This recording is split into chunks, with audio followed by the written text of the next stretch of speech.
The Real Bourne Story je dnešné video, dnešná reakcia. Bourne, jeden z mojich najobľúbenejších producentov, určite v top 3, jeden z mojich najobľúbenejších reperov, Boh sa čuduj. Navštívil som jeho koncert vo Viedni tento rok na Valentína. Dal som sa tam dole s Ukrajincami, znovu homo. A som veľmi zvedavý na jeho životnú story. Pamätám si, ako vysvetloval, že napríklad beat na Magnóliu pre Cardi ho spravil u Ubry cestou do Chick-fil-A, ak sa nemýlim. Takže celkom crazy shit. A myslím si, že ho nemusím ani nejak viac predstavať. Určite všetci, ktorých zaujíma hudba,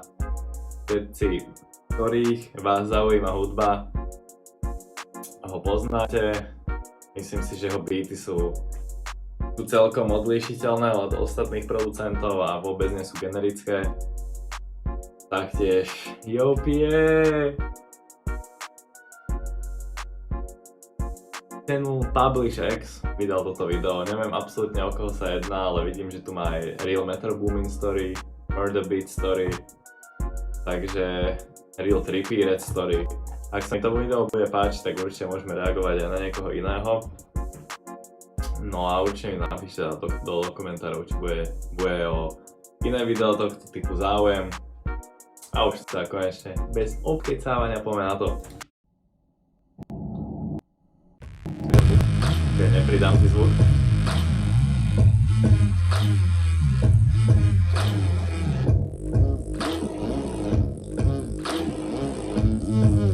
Napíšte mi dolu do komentárov, či ho máte radšej ako producenta alebo ako repera.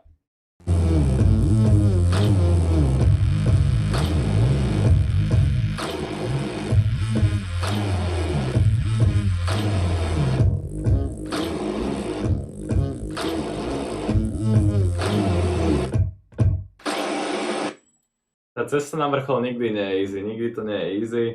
Bohužiaľ, ľudia a najmä neprajníci si vás všimnú vždy, až keď ste na vrchole a vravia, ako to je easy, že ste zrazu známi zo dňa na deň, ale vôbec to nikdy nie je zo dňa na deň. V niektorých prípadoch, ako napríklad Bad Baby, OK, je to zo dňa na deň, ale teda vo väčšine prípadov za tým stojí fakt veľa hodín strávených vylepšovaním toho vášho kraftu a určite za tým veľa slov, spotu a krvi a premárnených hodín trebárs aj. Like Mr. Cole, cause they wonder how I do that, yeah. Wonder bread, got him like, who, what, where, Pierre, Bourne. And yeah, my flight crew right here, now where you wings. Počkaj, to je nejaký jeho prvý track, what? Jordan grew up in South Carolina, but he would spend every summer and winter break in New York for a couple weeks or months at a time. His uncle there would work on music a lot, and his uncle's friends would rap.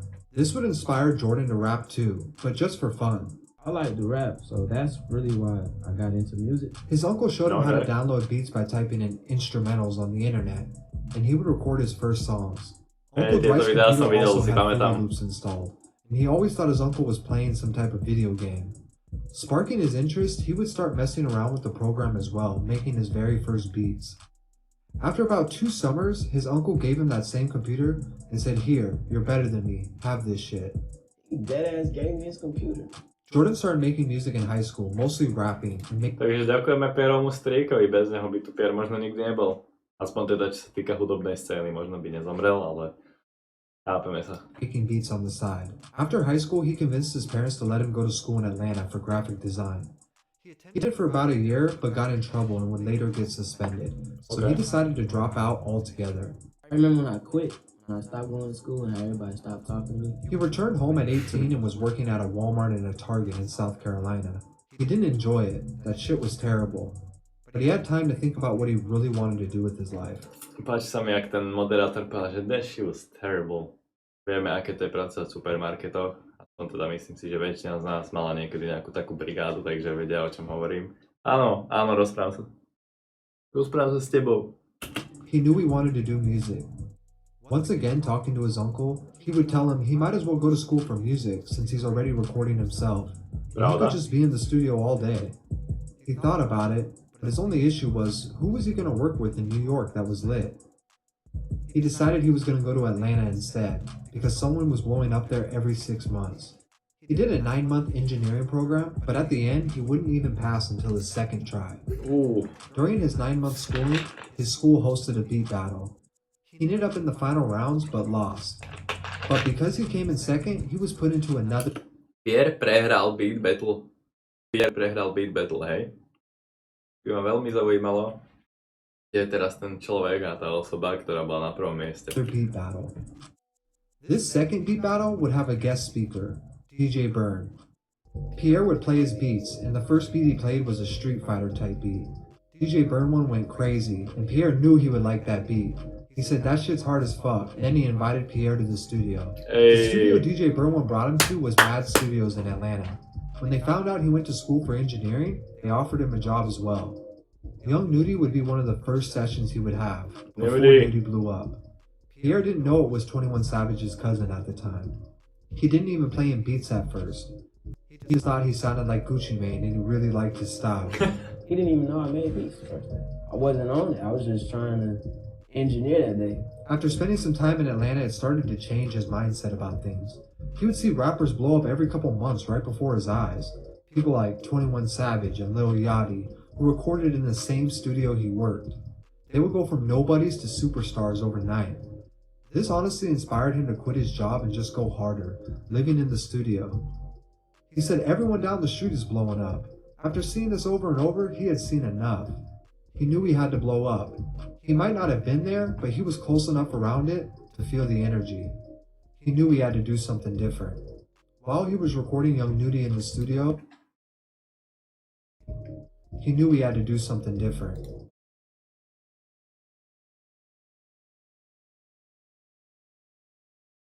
While he was recording Young Nudie in the studio, Nudie already had a bunch of beats he was working on for his project Slimeball 1. Jetson Maid and Metro Boomin were some of the producers already working with Young Nudie. After getting a little closer, Pierre would show Nudie his beats as well, and they clicked instantly. They started to work together. By the way, s Nudiem fakujem heavy, je to jeden z mojich najobľúbenejších raperov. Momentálne určite v top 10. Nedávno som počúval celý jeho projekt Nudiland a easy 9 z 10, easy 9 z 10 a väčšina beatov je tam práve od Piera, takže sedia spolu takto. To som nechcel zrovna ukázať YouTube. Prosím, nedávajte mi ban. For a while, it would become a regular thing. These would also be some of Pierre's first placements. In the end, he ended up recording and producing most of Slimeball 1. Back to get Pierre to come out here, y'all. Y'all stay tuned. Yes, sir. After making a name for himself engineering in Atlanta, he got offered a job at Epic Records to engineer. Thinking it would be a good idea for his music career and getting his foot in the door, he took the job. I thought it was gonna lead me to like a label deal, record deal. He quickly regretted this decision after being forced to work non-stop around the clock in the studio, including holidays. He started to grow apart from Young Nudie as well, and he missed his old studio. This was an important lesson to be learned, because sometimes the nice studio backed by the major label isn't actually going to do as much for your career as the small studio up the street that help you build those impactful friendships and all around good music. A keď blow upnete, vždy si musíte pamätať, odkiaľ ste kurva prišli a nezabudnúť na svoju minulosť. Nudie was still wanting to record all the time. He pressed Pierre for recording sessions, but he was too busy. After getting frustrated, he even unfollowed Pierre on Instagram. Pierre felt bad because it wasn't even like that. He felt like in these bigger studios, his clients didn't like rappers. He felt like they saw them as bad guys coming to fuck shit up in the studio, when in reality, they were just trying to make it out of their situation.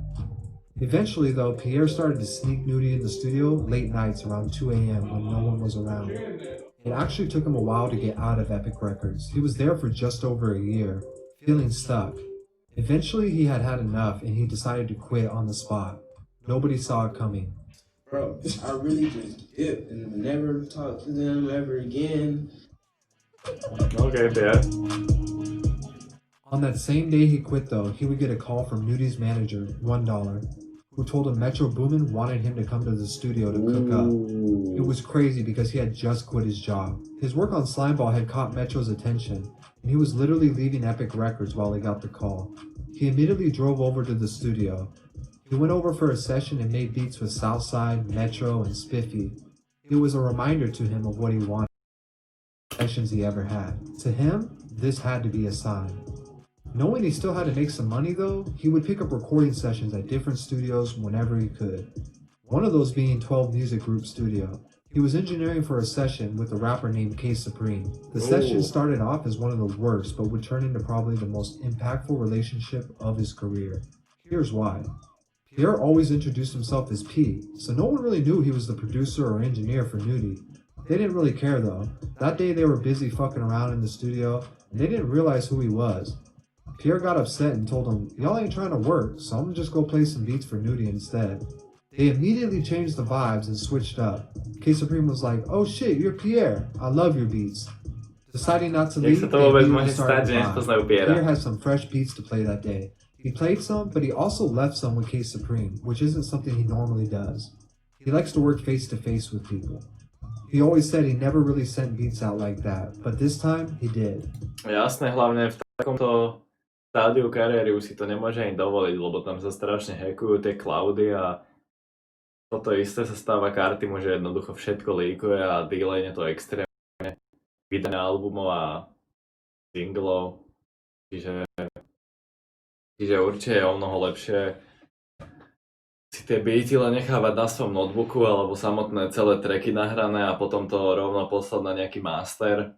Inak keď si to preposajú cez cloud alebo cez mail, tak to vždy bude hacknuté, jednoducho ani nevedia ako a sa to dostane na povrch ako napríklad PC Pamper, takže I prefer to be in the studio with the artists. The session ended for the night and they planned to record again in a few days. When they linked up again, K Supreme casually mentions to Pierre, "Yo, Cardi did your beat." I gave him the beat. I was just like, I got mad. I'm like, what the fuck? But Pierre didn't like not knowing who was on his beats. Nobody called him or bothered to tell him. He was upset at first because he felt like he could make a beat for Cardi directly. So he tried to get a hold of Cardi and find out where he was, but he wasn't able to reach him. He even told K Supreme, "I gave you those beats." To which he responded, "If Cardi gonna nič nezvyčajné, že sa nedokázal stretnúť s Cartim. hop on your beat, let him hop on it." Literally the same day, Cardi would post a clip to Instagram of him rapping in the car to one of Pierre's beats. The song was Woke Up Like This, and 2 days later he heard Lil Uzi on Snapchat on the same song. Pierre was a little upset because he didn't even get to put his tag on this song. To this day, the official Vivo music video, not a single tag of Pierre is on the song. Cardi later got in touch with Pierre and calmed him down. He told him, "Yeah, I got Uzi on the song too, and he really fucks with your beats." Pierre started cooking up beats getting ready for them to return to Atlanta so he could meet them face to face. Yo, Pierre, you wanna come out here? About a month later, Cardi told him he was working on his self-titled tape, Playboy Cardi. Their session started with the Woke Up Like This song, and then they just kept adding more and more songs to the tape. They were even removing songs just to make space for the new ones. They ended up recording their hit song Magnolia that night. Unlike Woke Up Like This, he wanted to make sure this time people knew he made the beat. This is why we hear Pierre, "You wanna come out here?" 3 times in the official music video. Yo, Pierre, you wanna come out here? Hey. Yo, Pierre, you wanna come out here? Even though Woke Up Like This was a massive success for Cardi, Magnolia would be an even bigger single. Everyone knew Cardi and Uzi made fire music together, but Magnolia was Cardi's first single with no features that really blew him up more than anything. It peaked at number 29 out of the top 100. This would obviously skyrocket Pierre's career, and soon everyone was familiar with his iconic producer tag. Unfortunately, before Pierre could really embrace the success of his hit record, Tekashi 6ix9ine would drop another viral song on a PR. Gummo. This was Gummo, and the song would absolutely blow up. But this also caused some business. Mimochodom, strašne ma zaujímalo, čo je teraz s Tekashim. Už tak 2-3 mesiace nič nepostol na IG, ak sa nemýlim, iba komentoval niečo ohľadom smrti King Vona. Rest in peace, King Von, neviem prečo som sa začal takto prežehnávať, whatever, dlho som to nerobil. Ešte teraz rest in peace a absolútne neviem, čo je so 6ix9inom. Čakám, že vydá nejaký track s nejakým populárnym umelcom, aby teda opäť mal nejaký debut v Hot 100 a má plno views, ako keď vyšiel z basy, ale nevidím to moc svetle s jeho kariérou, popravde nebudem vám klamať, ale uvidíme, ako to dopadne nakoniec. Issues. Pierre had never actually given the yes for 6ix9ine to drop the song, and Hej. they would end up battling this out in court, where Pierre would win. Some people wondered why he was so upset about that, but like I said before, he really liked to work with people face to face, and he really picks and chooses who he works with. He likes to stay exclusive. With 2 songs blowing up, Playboi Carti and Lil Uzi slaying his beats, Pierre's name would become mainstream faster than any producer before him. He would also drop his solo music as a rapper, which was something his newer fans didn't even know he did. Yes, Pierre sir. had a vision for himself, and he made a point to never sell himself short of that. To this day, he continues to produce hit records, as well as dropping his solo album series, The Life of Popiči Pierre, album, Týla, despite people telling popiči, him to teda focus on štvorka, his aj own. viac, ale štvorka je popiči. Unlike most artists, money never really impressed Pierre, and this is why he continues to only work with artists he connects with in the studio, face to face, because that's where history is made. This is what he would want you to hear. Like, I don't have. Ten pek týchto backus, come on This is now. what he would want you to hear. Like, I don't think I've accomplished everything I want to accomplish to give somebody advice on what to do to get there, because I'm still trying to get there my damn self. So I don't want to lie and be like, yeah, you should do this and do that. Honestly, I've just tried to be a good person, man. Really, that shit takes you a long way. You never know who likes you and tell somebody else that you're a great person. It could be deeper than just having some good music. That shit takes you a long way. Thanks for watching. Consider liking and Veľká pravda, subscribing for more Pierre, veľká content. pravda. Comment down below who you guys want to hear next. OK, cool video, ešte raz Publishex, shoutout, ak sa na to náhodou pozeráš a vieš po slovensky. Pierre Bourne, popravde až tak veľa nových faktov tam nebolo, jedine tie fakt z roku 2010 o jeho strýkovi a ako potom následne pracoval v tom vydavateľskom štúdiu v Atlante.